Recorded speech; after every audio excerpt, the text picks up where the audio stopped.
इस वक्त की बड़ी खबर आ रही है उत्तराखंड के हर्षिल से, जहां तेज बारिश की वजह से भागीरथी नदी का जलस्तर लगातार बढ़ रहा है। धराली जैसी आपदा दोबारा न हो जाए, इसके लिए एसडीआरएफ अलर्ट पर है। वो लोगों को सावधान कर रही है कि किसी भी हालत में नदी के किनारों पर न जाएं। नदी का जलस्तर बढ़ रहा है, आप लोग सुरक्षित रहें और नदी के किनारे ना जाएं। सुनो, नदी का जलस्तर बढ़ रहा है, आप लोग सुरक्षित रहें और नदी के किनारे ना जाएं। सुनो, नदी का जलस्तर बढ़ रहा है, आप लोग सुरक्षित रहें और नदी के किनारे।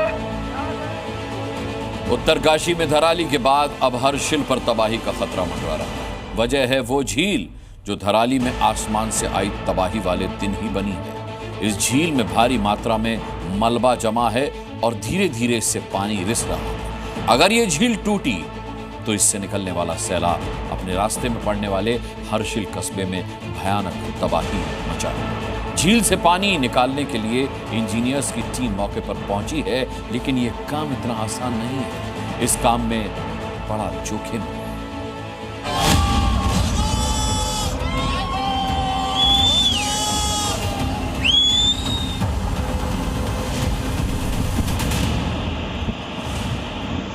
धराली के बाद हर्षिल कस्बे पर खतरा। हर्षिल के पास वाटर बम की टिक-टिक। झील टूटी तो नहीं बचेगा हर्षिल।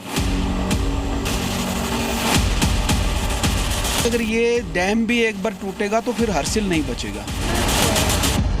पत्थर कितने बड़े-बड़े देखो तो यार। जहां आप ये विशाल झील देख रहे हैं, वहां कभी हर्षिल का हेलीपैड हुआ करता था, लेकिन 5 अगस्त को धराली में आए सैलाब के साथ इतना मलबा आया कि भागीरथी नदी का रास्ता ही बंद हो गया और ये विशाल झील बन गई। ये झील करीब 4 किलोमीटर लंबी है, जो अब हर्षिल के लिए बड़ा खतरा बन गई है। गंगोत्री से 25 किलोमीटर दूर हर्षिल कैंप के पास बनी ये आर्टिफिशियल लेक अब धराली में राहत और बचाव अभियान चला रही टीम के साथ साथ उत्तराखंड सरकार के लिए भी बड़ी चुनौती बन गई है, क्योंकि अगर ये झील टूटी तो हर्षिल का हाल धराली से भी खतरनाक हो सकता है।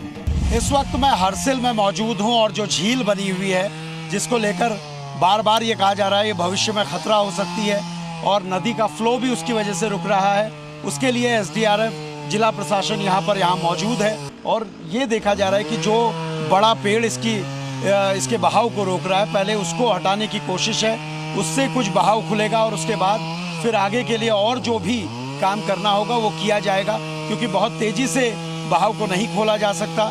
नीचे जो पावर प्रोजेक्ट हैं उनको और जो नीचे के कस्बे हैं उनको दिक्कत हो सकती है, इसलिए इसको एक चरणबद्ध तरीके से इसे खोला जा रहा है। जिस दिन धराली गांव में पहाड़ से कयामत आई, उसी दिन हर्षिल के पास ये झील बनी थी। एसडीआरएफ की टीम मलबे के साथ बहकर आए और झील में गिरे हुए पेड़ों को काट कर निकाल रही है, ताकि झील से थोड़ा थोड़ा करके पानी निकाला जा सके। इस आर्टिफिशियल लेक से पैदा हुए खतरे को समझने के लिए जल विद्युत निगम के अधिकारियों की एक टीम हर्षिल पहुंच चुकी है। रोड है जो हमें कनेक्ट करती है हर्षिल गंगोत्री NH को, ये पानी के अंदर दब गई सिल्ट आने की वजह से। तो ये लेक को हटाना हमारे लिए ज़रूरी इसलिए है कि पहला एक कनेक्टिविटी हमारी स्टार्ट हो जाए, क्योंकि कल गंगनानी का पुल भी चालू हो गया है, तो 2 दिन में हम लोग ये रोड शुरू करेंगे। साथ ही इसलिए भी ज़रूरी है कि कभी ये पानी खुद हटता है और पेड़ खुद हटता है तो एक नीचे कभी भी एक अलर्ट जारी करा सकता है।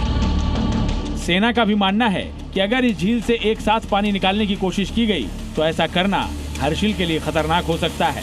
जो हमारी स्पिलवे कैपेसिटी है उससे ज़्यादा पानी आएगा तो डैम पे इम्पैक्ट पड़ेगा, तो हमें अलर्ट, हमारा ये जगह जगह यहाँ पे AWS लगे हुए हैं, अर्ली वार्निंग सिस्टम लगे हुए हैं, जिससे हमें अलग अलग जगह का डिस्चार्ज पता चलता रहता है। हमारी स्पिलवे कैपेसिटी है, उससे ज़्यादा पानी आएगा तो डैम पे इम्पैक्ट पड़ेगा।